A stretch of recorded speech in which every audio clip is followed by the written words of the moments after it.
প্রাচীন ভারতের একটা প্রবাদ আছে, সেই প্রবাদে একজন বলেছিলেন যে ঋণং পিতা ভীতং পিবেত যাবৎ জীবন সুখেং কিবত।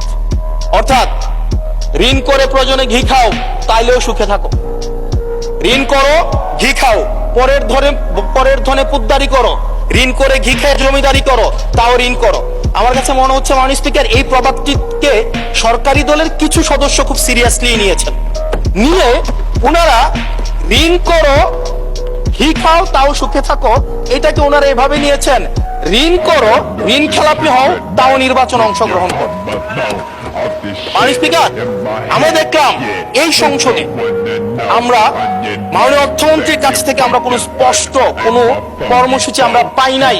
কিভাবে ব্যাংকগুলোকে যেভাবে দলীয়করণ করা হয়েছে, ব্যাংকগুলোকে দীর্ঘ 17 বছর ধরে ব্যাংকের টাকা ঋণের নামে যেভাবে বিদেশে পাচার করা হয়েছে, সেই পাচারকৃত টাকাকে কিভাবে উদ্ধার করা হবে সেটার কিন্তু সুস্পষ্ট আমরা কোনো পলিসি পাই না। মাননীয় স্পিকার, আমরা মাননীয় গভর্নর সাহেবকে মাঝে মাঝে আমরা একটু আক্ষেপ প্রকাশ করতে দেখি, 4,80,000 কোটি টাকা বিদেশে পাচার হয়েছে, সেটাকে কিভাবে আনা যাবে সেটা নিয়ে আক্ষেপ প্রকাশ পর্যন্ত আমরা দেখি। মাননীয় স্পিকার, এই যে ঋণ খেলাপি যারা আছে, নির্বাচনের আগে একটা কমন একটা স্ট্রাকচার, 5 বছর কোনো খোঁজ খবর থাকে না, তফসিলের আগে সেখানে একটু কোর্টে যাবে, কোর্টে গিয়ে ওই ঋণ খেলাপির উপরে এই অর্ডারটার উপরে একটা স্টে দিবে এবং 2% দিয়ে আবার রিশিডিউল করাবে, রিশিডিউল করিয়ে আবার নির্বাচন অংশগ্রহণ করবে বিভিন্ন জায়গা থেকে টাকা পয়সা উঠায়া, এবং আগামী 5 বছর আবার এই ঋণ নিয়ে কোনো ধরনের কোনো খোঁজ খবর থাকে না।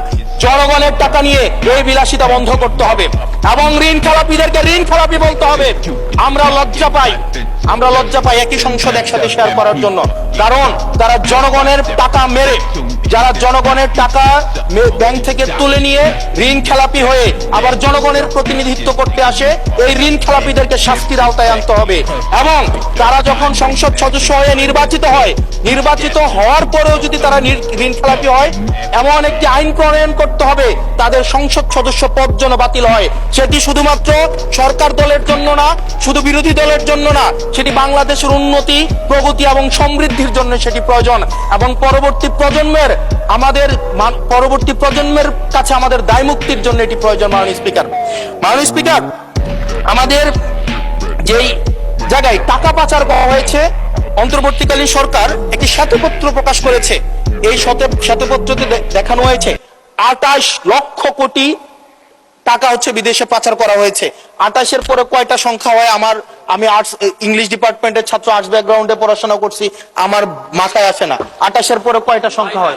28-এর পরে 9টা না, এটাও হয় নাই। 28-এর পরে 28 লক্ষ কোটি টাকা বিদেশে পাচার করা হয়েছে। এখন মাননীয় স্পিকার, যারা পাচার করেছে তারা সদর্পে এখন হচ্ছে মাননীয় স্পিকার গুলশান, বনানী, ধানমন্ডি এই দেশে এখন বুক ফুলিয়ে চলাফেরা করে। মাননীয় স্পিকার, আমরা দেখেছি অন্তর্বর্তীকালীন সরকারের সময় বসুন্ধরার পুত্র সুবহান দেশে ঢোকার সাহস পায় নাই, আমরা দেখেছি আনবির দেশে ঢোকার সাহস পায় নাই, কিন্তু এই সরকার নির্বাচিত হয়ে আসার পরে আমরা দেখেছি সদর্বে এই সুবহানের পুত্র, এই ধর্ষক দেশে ঢুকেছে। মাননীয় স্পিকার, অন্তর্বর্তীকালীন সরকারের সময় দুর্নীতি দমন কমিশন বসুন্ধরার বিরুদ্ধে মামলা করেছে। আমরা দেখেছি এই মামলার কি অগ্রগতি হয়েছে সেটা আমরা জানতে চাই।